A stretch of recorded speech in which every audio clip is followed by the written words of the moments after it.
នុភាគច្រើនរងចាំអារម្មណ៍ល្អមុនពេលចាប់ផ្ដើមបំពេញកិច្ចការអ្វីមួយពួកគេរងចាំការមានអារម្មណ៍ចង់ធ្វើការលើកទឹកចិត្តក៏ប៉ុន្តែអារម្មណ៍មិនថិតថេរទេវិន័យទើបទៀងទាត់ការលើកទឹកចិត្តអាចធ្វើឲ្យយើងមានអារម្មណ៍ខ្លាំងវាអាចធ្វើឲ្យយើងរំភើបប៉ុន្តែវាគឺជាអារម្មណ៍ហើយអារម្មណ៍អាចផ្លាស់ប្ដូរបានយ៉ាងលឿនបើអ្នកធ្វើនៅពេលណាដែលអ្នកមានអារម្មណ៍ល្អអ្នកនឹងឈប់នៅពេលដែលអ្នកមានអារម្មណ៍មិនល្អឬអ្នកនឿយហត់ហេតុនេះហើយបានជាមានមនុស្សមួយចំនួនធំចាប់ផ្ដើមកិច្ចការអ្វីមួយមានកម្លាំងពុះកញ្ជ្រោលខ្លាំងក្លាមួយរយៈដោយសារអារម្មណ៍របស់គេខ្លាំងប៉ុន្តែក៏បាត់ខ្លួនទៅវិញយ៉ាងស្ងៀមស្ងាត់បន្ទាប់ពីមួយរយៈពេលមកដោយសារអារម្មណ៍របស់គេចុះខ្សោយមិនខ្លាំងដូចពីមុនវិន័យមិនមែនជាទណ្ឌកម្មទេមិនមែនជាការលំបាកទេវាគ្រាន់តែជាការសម្រេចចិត្តម្ដងហើយធ្វើវាជារៀងរាល់ថ្ងៃវាជាការបង្ហាញខ្លួនតាមការគ្រោងទុកបើទោះបី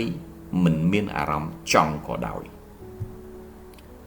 វាជាការធ្វើការងារដែលបានគ្រោងទុកដោយខ្លួនឯងដោយមិនចាំបាច់ប្រកាសប្រាប់អ្នកដទៃជោគជ័យធំកម្រណាស់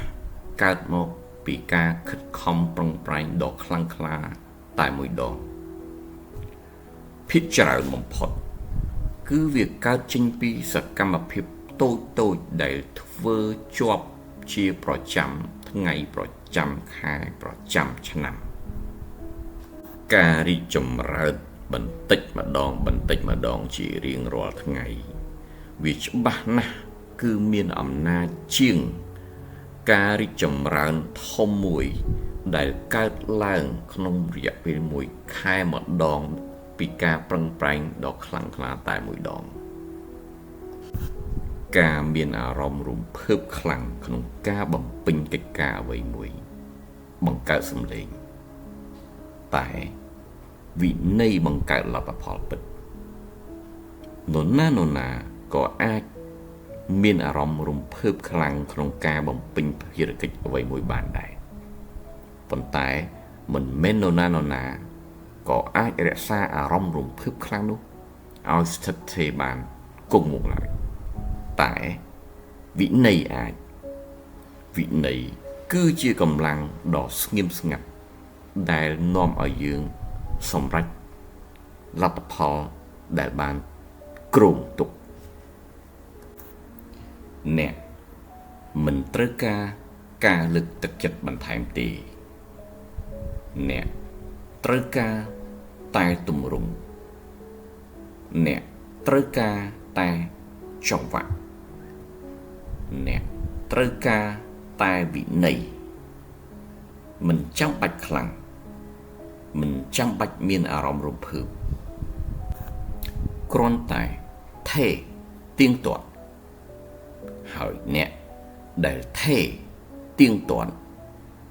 នឹងឈ្នះក្នុងរយៈពេលវែងនេះហើយគឺជាការលើកកម្ពស់ផ្នត់គំនិតដួងព្រលឹងនៃយើង